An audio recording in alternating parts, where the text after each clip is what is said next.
your left. Michael Hamilton is on your right. It's Infect, it's Mardu Hollow1, and Barich will be on the play here. We'll give them the green light, and we'll be underway here in just a moment. Should be a good one between the two. And again, remember, the winner of this match going on to the finals here at SCGCon, our Season 1 Invitational. And that is a turn 1 play that you got to love here, Aaron. It's not a Serum Visions, it's not a Glistener Elf, it's a Noble Hierarch. Yeah, Noble Hierarch is one of the better openers for Infect. I noticed there was a correlation of games I won with Infect when I played a Eternal Noble Hierarch versus any other spell. It's just the card that gives you the biggest bolster and the greatest chance to win if it survives and you get to untap with it. Hamilton will draw a card. It'll be a copy of Bloodstained Mire. You know, one of the things that's always interesting about playing against Infect, too, is there's a Lightning Bolt. Now I was going to ask you this question right away, is do you Lightning Bolt the Hierarch, or do you wait to try to get an Infect threat? So it can be dangerous to let your Infect opponent untap and have mana to use protection spells. Taking them off the mana source of Noble Hierarch will often leave them stranded with just a single mana. Luckily for Aaron Barich, though, he does have access to more lands, so he is more likely to, make this game go a little bit longer and not just lose because he kept a one-lander Noble hand. This will be a Glistener Elf there for Barich along with an Inkmoth Nexus. Now both players are going to draw 3 cards, and let's get a little randomization going here, as this should be a lot of fun. I love watching a Burning Inquiry resolve. It can definitely help or it can hurt depending on how things do go. And it's not up to you, Aaron or Michael. It is up to the magical gods. So these players are going to lay out their hands. They're going to lose some cards at random here in just a moment. Aaron could lose 3 pump spells here, which would be a disaster. Yeah, but he also can fuel his Delve spell with Become Immense. Very true. Very true. Michael Hamilton's going to lose land. That could be bad. Barich is going to lose a couple of cards there. Don't have a great look at his just yet, but there is a Become Immense that's now been placed in the graveyard. So, Michael Hamilton.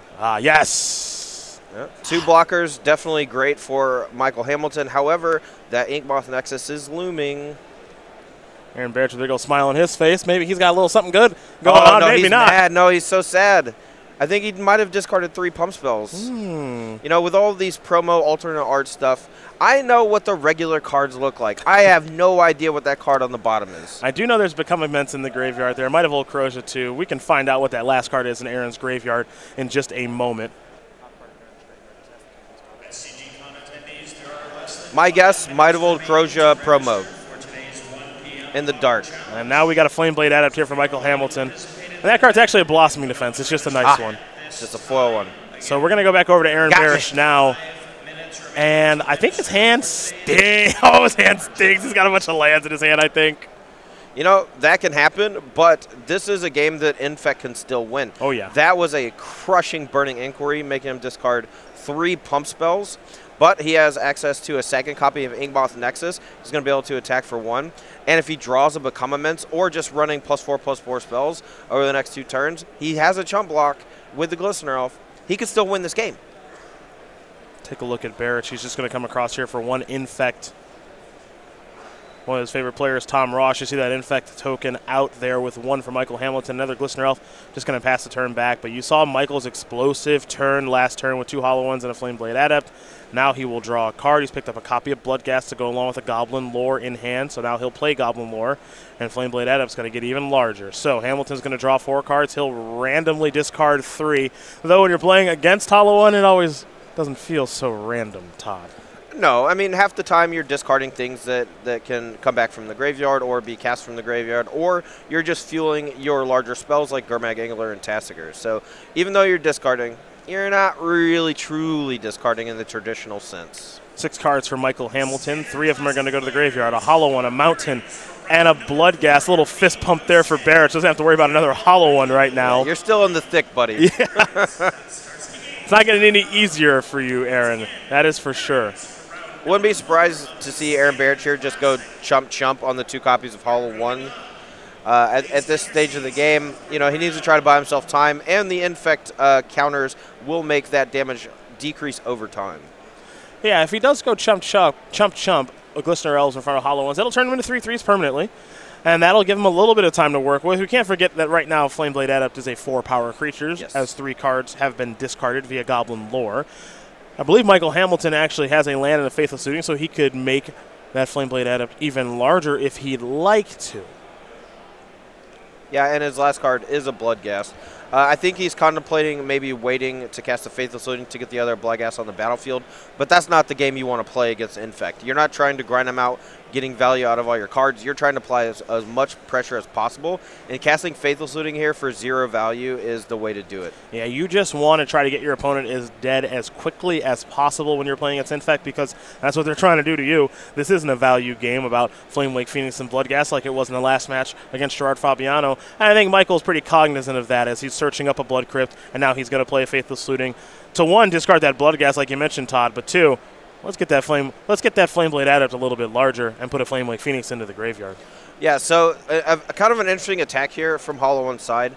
He doesn't know that Aaron has no pump spells in hand. So he has to be cognizant of, can the extra damages from the Glistener Elf actually kill him with a single pump spell? And so he might actually hold back one of the Hollow Ones to play a little bit of defense, and that in itself could give Aaron Barich enough time to find the pump spell he needs to close the game. Yeah, I like it, though, here by Michael Hamilton. He says, let's go. Let's try to get you dead. Hopefully you don't have the nuts in your hand.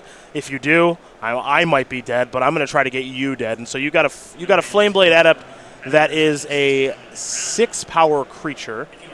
3 from Goblin Lore, 2 from Faithless Looting. Those are the discards plus base 1 power, and then 2 Hollow Ones. So let's call it 14, huh?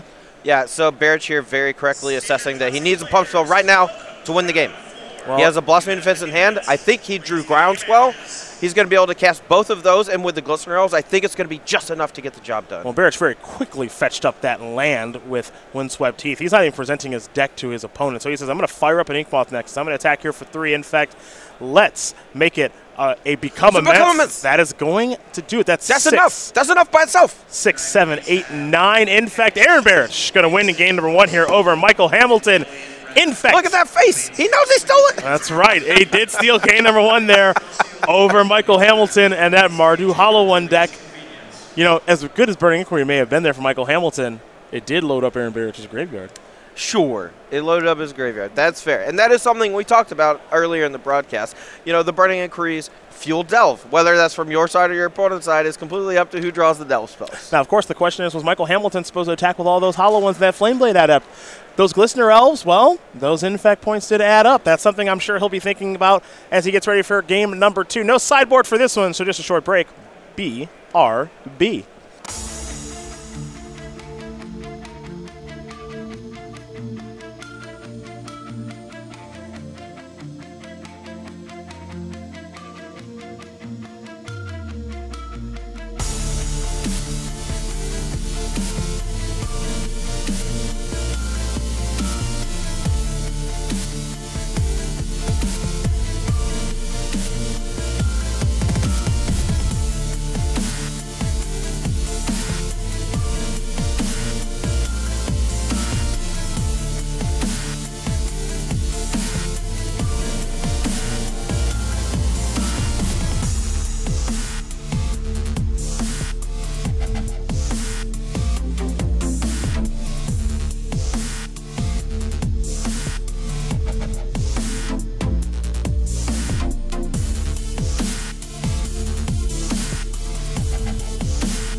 Welcome back. Getting ready here for game number 2 between Aaron Barich playing Infect and Michael Hamilton playing Mardu Hollow One. Cedric Phillips and Todd Anderson, we are here in the booth as Barich was able to find a Become Immense to get the game over with. Such a powerful pump spell in the Infect deck, of course, is Become Immense, and that Burning Inquiry that Michael Hamilton played, well, he had to play it. It let him have a crazy turn, but it helped Aaron fill up his graveyard, and that's why he is +1 game here in this best of 5 in our semifinals.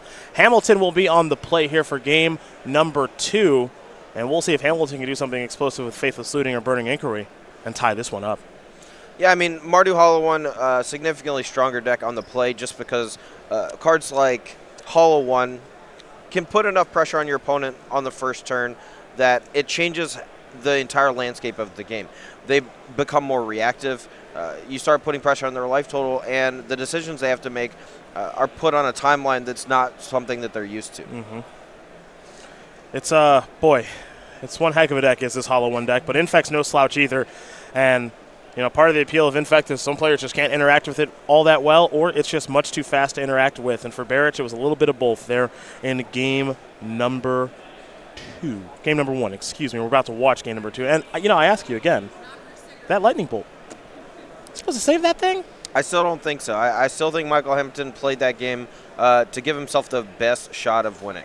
I think he did everything right all the way down to attacking with the Hollow Ones. You can't assume that the Become Immense number 2, there's already one in the graveyard. You can't imagine. You can't assume that Become Immense number 2 is the only pump spell that they're going to play. Yeah. Those Inkmoth Nexus are going to chip in. If you don't attack with everything, you're not even presenting lethal on the next turn, thanks to the 2 copies of Glistener Elf that can chump block the Hollow Ones. That's true. So I like attacking there with all his creatures. I like Lightning Bolting on turn 1 and trying to get the free roll win. He just doesn't have another land. Did it right, got unlucky. We go back over to Aaron Barich now. He will play an Inkmoth Nexus as land number 1 for Michael Hamilton. Wooded Foothills into Blood Crypt, going to bring him out of 17, and now a Flameblade Adept. We could see an explosive second turn. This Adept could be attacking for 4 or 5, maybe even 6 points of damage, depending on what Hamilton's hand does look like. Here's a question from Aaron Barich's side. Do you keep a bad hand every now and then in hopes that a Burning Inquiry will fix it? No. Stop. Just saying. You are a gambling man. You're a maniac. Just saying.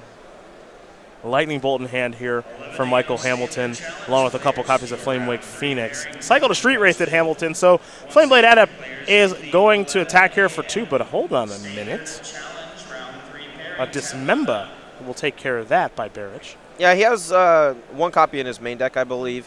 1 more in his sideboard, and that just gives him a few answers to potentially annoying creatures. Like, I used to play a bunch of Dismembers in Infect because the card Malira, Sylvok Outcast was played in a lot of like weird combo decks alongside Kitchen Finks. But she just randomly bricked your entire deck. Yep. She's disappeared, thankfully. And, yeah, so Dismember is also significantly worse when Mono Red is a very popular deck, like the burn decks that we see with Boros Charm and such and Goblin Guides. But right now, I think Dismember is pretty good. There's a lot of creature-based strategies. Sometimes you just need to either buy yourself time or clear a blocker out of the way for Glistener Elf.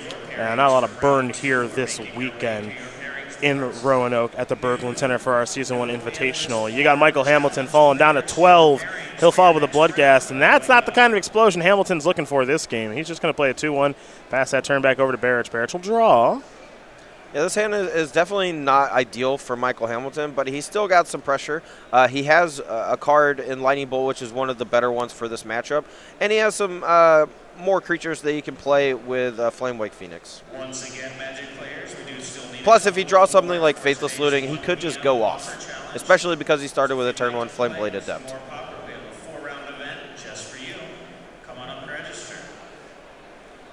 If Aaron Barich just attacks for 1 with an Inkmoth Nexus, that's not good. It looks like that's what's going to happen. Well, you got to start somewhere. Oh, no. Let's go for 1 Infect. 9 to go for Aaron Barich as we're going to head back over to Michael Hamilton. Picked up a copy of Tasker, but he's got like no cards in his graveyard. Oh, no. He's got 4 in there. You can just cast Tasker for 2 mana. He can, but I'm looking for Goblin Lures and Inquiries, man, and Faithless Lootings. He's got none of that stuff going on. I'll take a 2 mana 4/5 all day, every day. You're one of those Tarmogoyf fans, huh? Yeah. Teamer for life, Teamer box. No, thank you. You know, once I write Teamer box part 5, yes. You know, it might be part 6 at this point. I don't know. I just, I love me some Tarmogoyf. Give me a Vapor Snag, call it a day.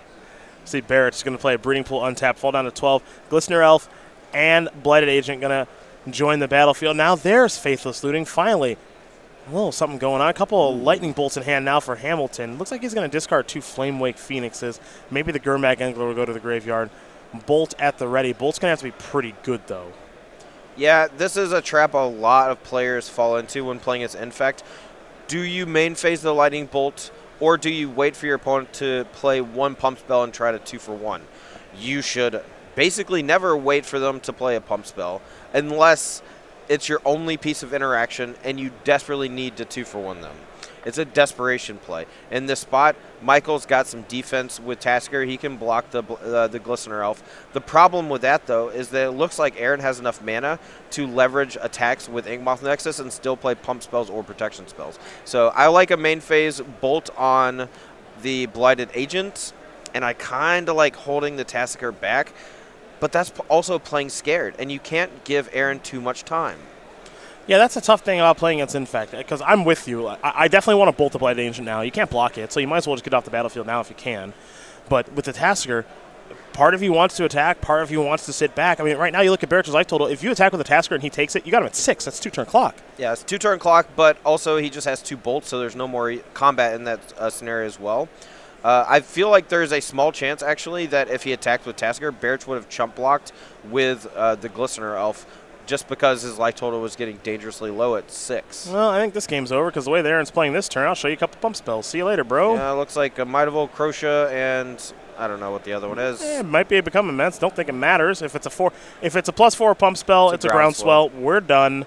That's it. Aaron Barich is going to win game number 2 here over Michael Hamilton. Infect does it again, and we haven't even gotten to the sideboards yet. It's 2-0, Aaron. Boy, oh boy, oh boy. This just deck making sometimes. It look easy. Yeah, this deck sometimes. How does he draw like that? I usually draw 1 Infect creature, it dies, and then I just end up with 2 Become Immense, 3 Groundswells, and a Blossoming Defense in my hand and a bunch of lands. Something about the 504 and those Louisiana, Mississippi fellas. Tom Ross and Aaron Barich with Infect. You can't stop them. Look, I just want to point out, Tom Ross has never won a Modern Open with Infect, and I have. Well, ship the chips. Yeah, okay. I mean, we played the same list in that tournament. He went like 10-5. Yeah. I crushed everybody. Sounds like he ran bad and you ran good. Yeah, I'm sure that's it. That's what it sounds like to me. Grass? Grass? Not that you're grass? Not that I'm grass. I agree that you are not grass. I'm not grass. We will look at sideboards here after these quick break.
Getting ready here for game number 3 between Aaron Barich and Michael Hamilton. It's Infect and it's Mardu Hollow One from Michael Hamilton and his sideboard.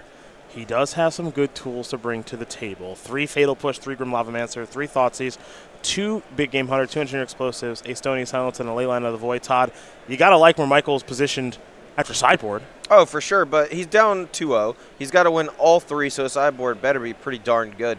Luckily for him, it is. 3 Fatal Push, 3 Grim Lavamancer. These are slam dunks for this matchup. Grim Lavamancer is specifically difficult for Infect to beat because it's a recurring source of removal. I expect both those to come in. Thoughtseize is a maybe for me. Injure Explosives is a little slow, also a maybe, but it's possible he just wants as much interaction as he can get.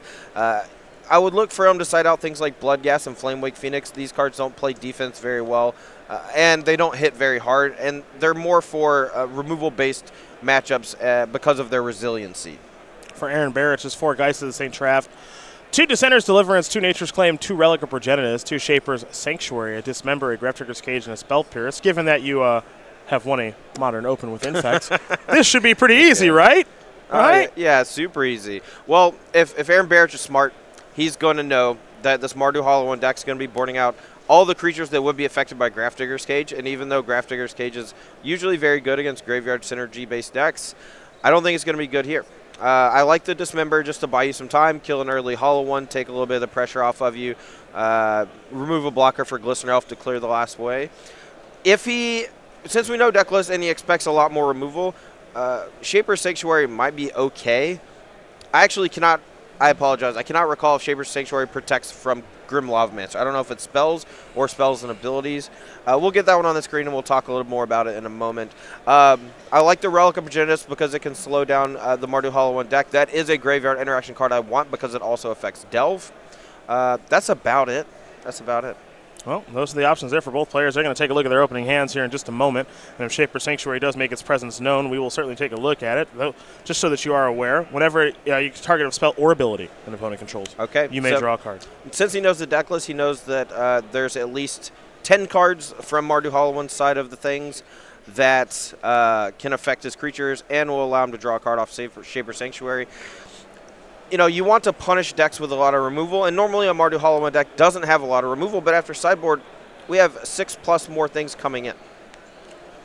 Both these players are going to take a look at 6 cards, so we will get our eyes on Shaper's Sanctuary here in just a moment. It is it's a fringe card, but I think a pretty good one here for Infect players. Whenever a creature you control becomes the target of a spell or ability an opponent controls, you may draw a card. Rarely will you decline, I will say that.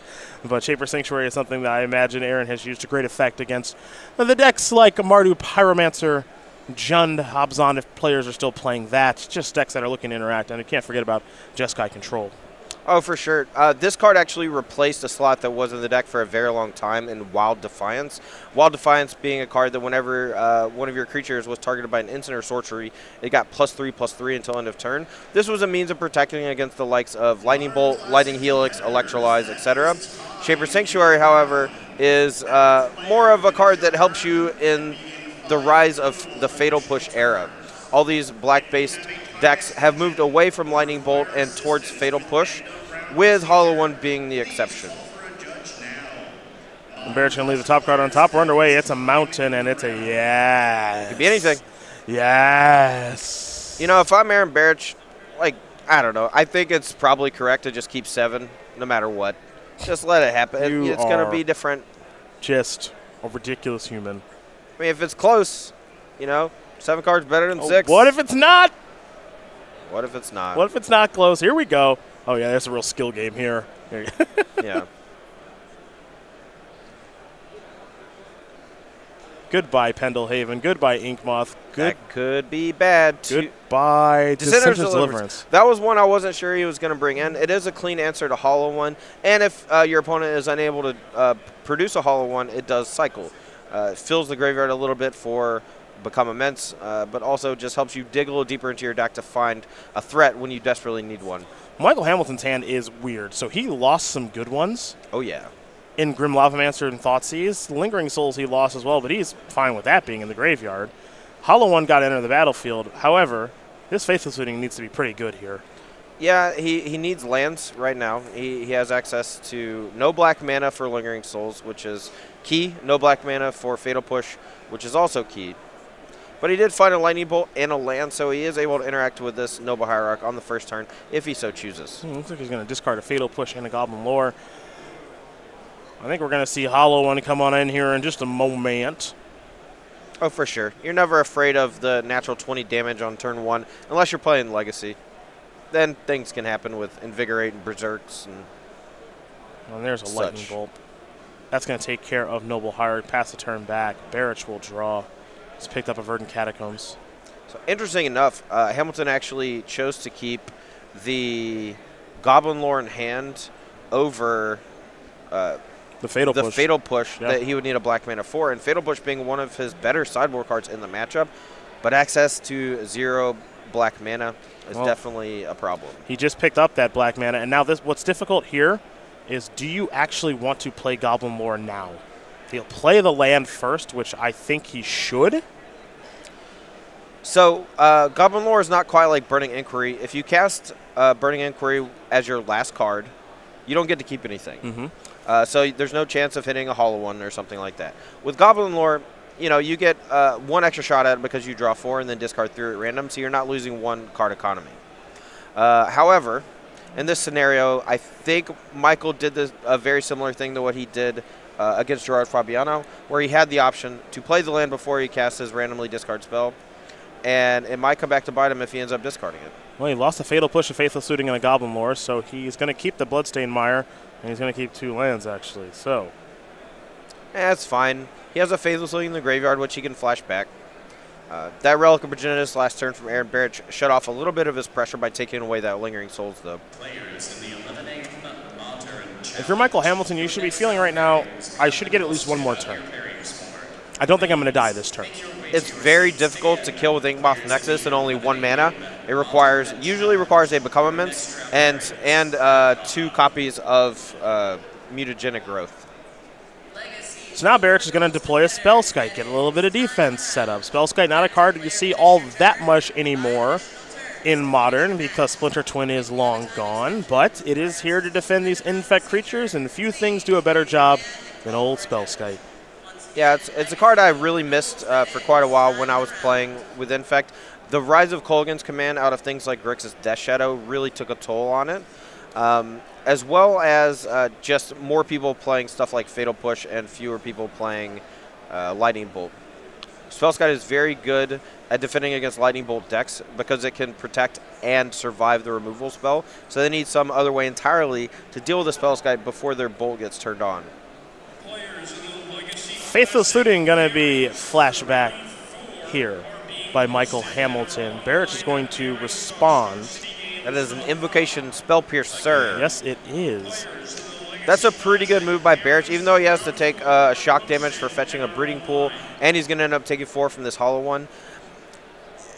Taking away that Faithless Looting means that Michael's stuck with whatever cards he has in hand, and if he's spending his turn Faithless Looting instead of anything else, there's a good chance he doesn't have a whole lot going on.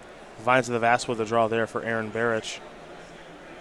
Can he kill Michael Hamilton? Well, he has not moved as fast as he normally has when he's got the kill.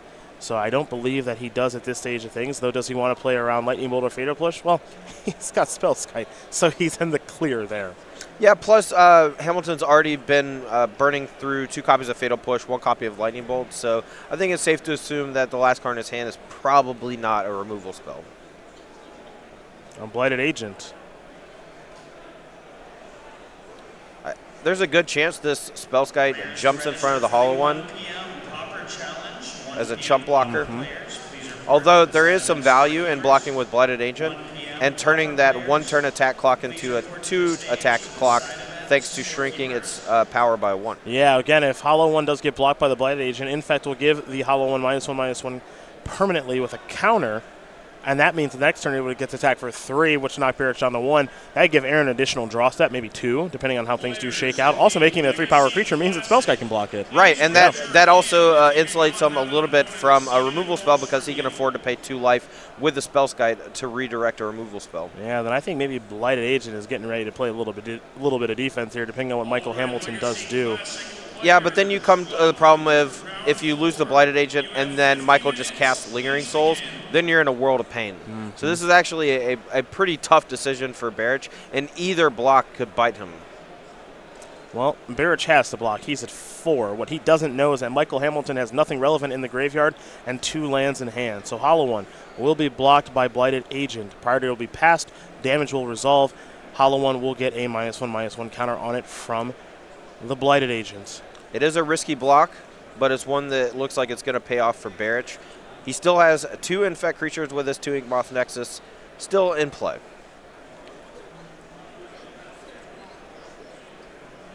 For Aaron Barich, we know he has a Vine to the Vastwood in hand. You do wonder if he's ever going to get a little bit more aggressive with trying to get the kill here or not. Again, Spellspike giving him a lot of protection. He'll fire up this Inkmoth Nexus. No spells be played, so Hamilton will just go up to 2 Infect. It is always scary playing against Infect because you're always thinking to yourself, am I dead? Am I dead? I'm not dead. Cool. I get to keep playing. Yeah. Barich will pass the turn back over to Hamilton. Hamilton needs something good here, folks. Yeah, I mean, he's got these 2 lands kind of rotting in hand. Faithless Looting off the top can turn those into 2 real spells. That's really good. So here is Faithless Looting. 2 cards coming. Grim Lavamancer among those cards. Lavamancer not looking great on this battlefield. Not the worst thing we've ever seen, but not ideal. No, Spellskite does a great job at checking this Grim Lavamancer from Michael Hamilton. It's possible that, well, this is a fine block. It's a great block. It's an interesting attack, but I suppose the attack is kind of a free roll anyway, right? Because if he doesn't block, he goes to 1. If he blocks the Blight Agent, you killed his Blight Agent. So that attack's actually, it looks bad just because Spellskite gets to check it, but I think it's a fine because you're not going to get punished on the way back. Right. Grim Lavamancer going to come down after combat. Barich going to play a Verdant Catacombs. This is a Groundswell. Yeah, and with the landfall from the Verdant Catacombs, that might have been the thing he actually needed to win the game this turn. With only 1 card in hand, I'm pretty sure this game is over. Because I'm pretty sure we had a Vines of the Vast... Oh, it's a Blossoming Defense.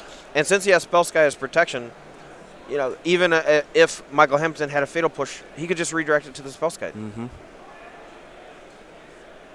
And now Aaron's going to turn up the heat there with an Inkmoth Nexus, and that is going to do it. Aaron Barrich's going to win this match over Michael Hamilton 3-0. The clean sweep there for your Infect player, number 2 overall seed. He's going on to the finals. You picked him to win the match.